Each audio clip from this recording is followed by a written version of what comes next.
A Zambian journalist, Mr. Fred Mamembe, criticizes the West. He say, "How can you teach us democracy, but you opposes African liberation?" A country that has toppled so many governments in Africa, that has led so many coups in Africa and other parts of the world,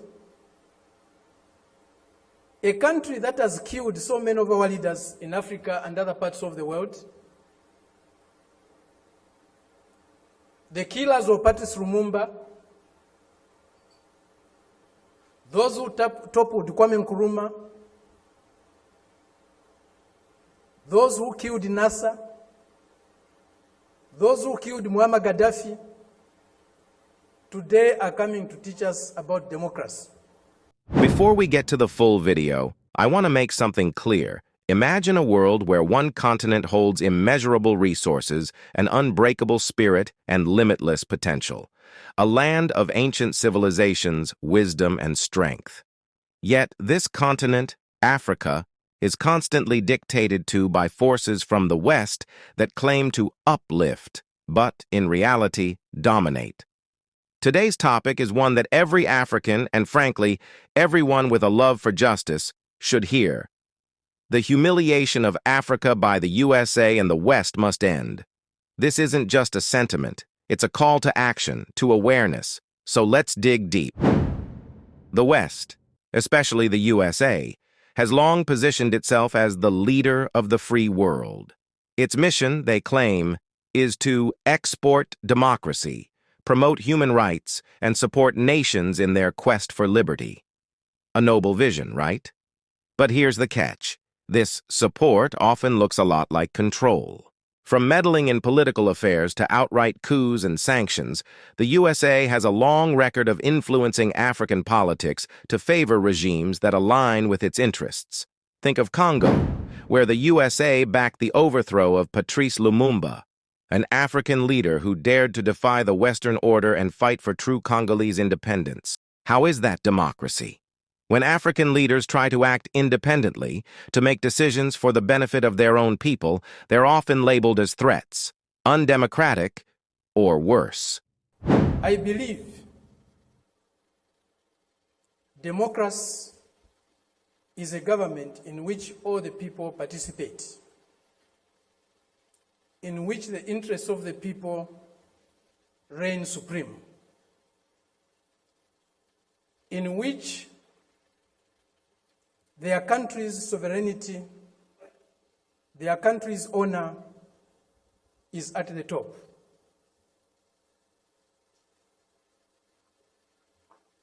It seems that this month is a month of democracy discourse in the world. At the end of this month, there will be a conference in Lusaka, or a summit in Lusaka, Zambia, my country, led by the United States. They have come to Southern Africa to teach us democracy. A country that was opposed to our liberation, a country that supported colonial regimes, the apartheid regime in South Africa, the white racist minority regime in Zimbabwe, now Rhodesia, now Zimbabwe, the Portuguese colonial governments in Mozambique, in Angola, in Guinea-Bissau, and Cape Verde, today is coming to Africa to teach us about democracy. A country that has been built on brutal force, on enslavement of other human beings, on the humiliation of Africans, the exploitation of Africans, the plunder of Africa, today is coming to teach us about democracy.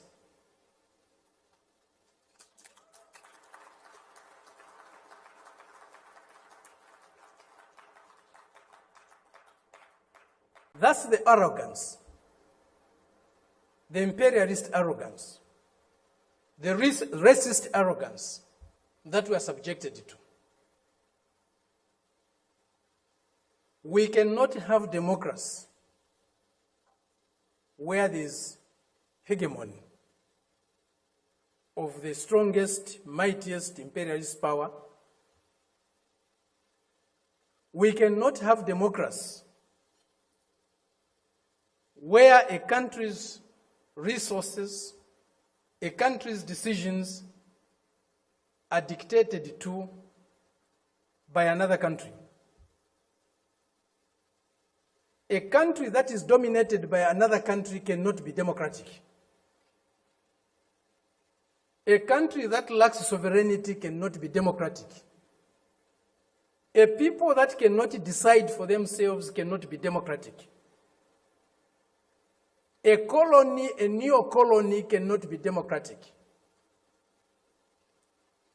That's why today, even at the United Nations, membership is on the basis of sovereignty.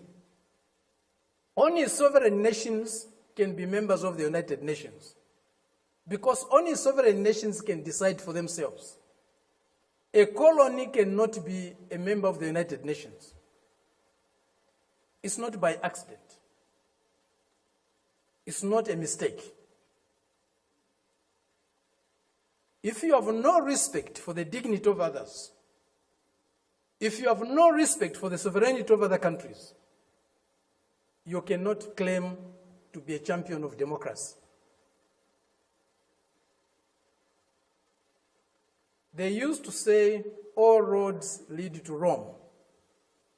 Today, we can confidently say,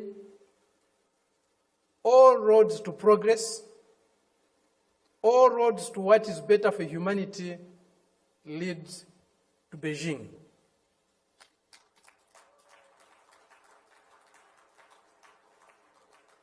This is a country, this is a people that have developed themselves, that has developed itself without colonizing any country in the world, without plundering any country in the world, without subjugating any people in the world.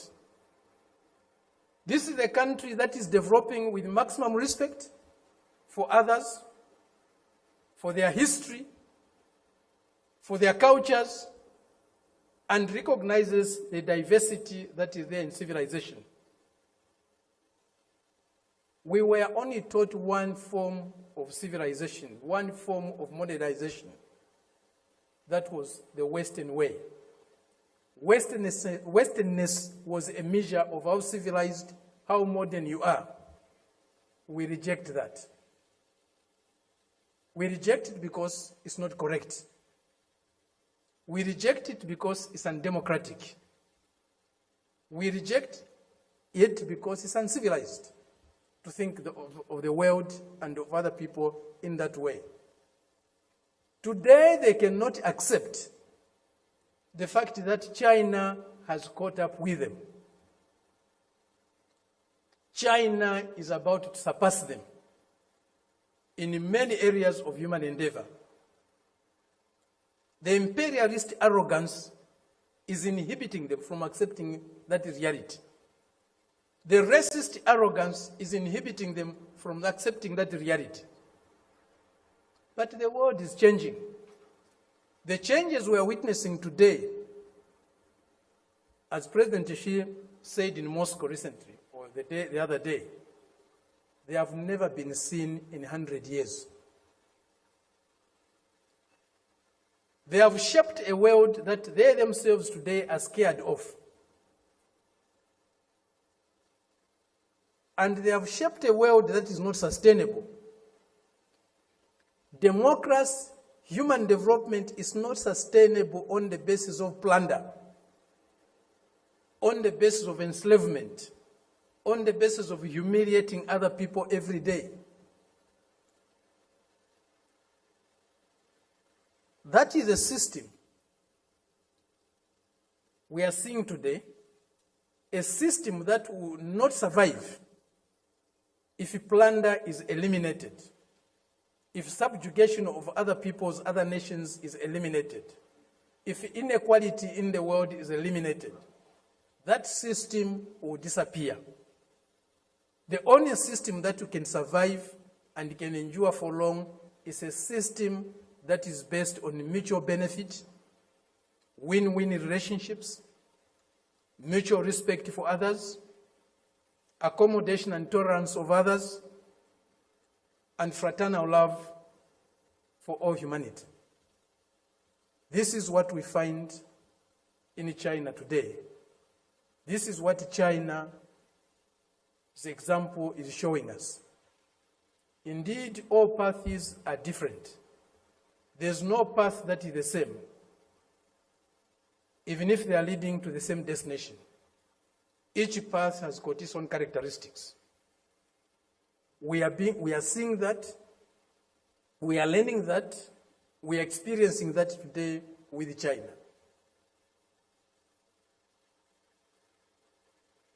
There are many things that need to be done to get the world that we want. A more just, a more fair, a more peaceful world is possible, but it won't drop from the skies. We have to struggle for it. And as Fidel said, if we struggle, we'll win. Thank you very much. This hypocrisy lies at the heart of Western policy in Africa. After decades of colonialism, African nations won their independence in the mid-20th century. But true independence has remained elusive. Why?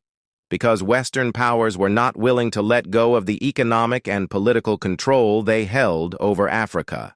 Let's talk about economic control. After independence, African nations were often burdened with debt from institutions like the IMF and World Bank, which, by the way, are heavily influenced by Western powers, especially the USA. These debts became tools of control. They tell African countries, sure, you're independent, but play by our rules or suffer financially. When African leaders attempt to implement policies that prioritize local needs over foreign interests, they're often met with sanctions or cutoffs in aid. Can we really call that independence? There's a massive double standard at play. The USA claims to support democracy worldwide, yet when African nations try to forge their own democratic paths, Washington becomes strangely critical. For example, look at the response to leaders like Thomas Sankara in Burkina Faso, who dared to challenge foreign exploitation. Sankara was not just an anti-imperialist. He was a visionary who prioritized healthcare, education, and economic independence for Burkina Faso. But his policies didn't serve Western interests, and within 4 years, he was assassinated. Africa has witnessed this again and again. Leaders who advocate for true self-determination face removal, isolation, or worse. Why should the West have the monopoly on defining what democracy looks like? Why can't African nations build systems rooted in their cultures, histories, and aspirations? Africa deserves a democracy that serves Africans, not one that aligns with foreign policies. Let's talk about the media's role. The Western media paints Africa as a land of corruption, poverty, and conflict. Rarely do they show Africa's resilience, its advancements, or its self-sufficiency. Instead, African governments are judged by Western standards, and leaders who don't comply with Western agendas are demonized.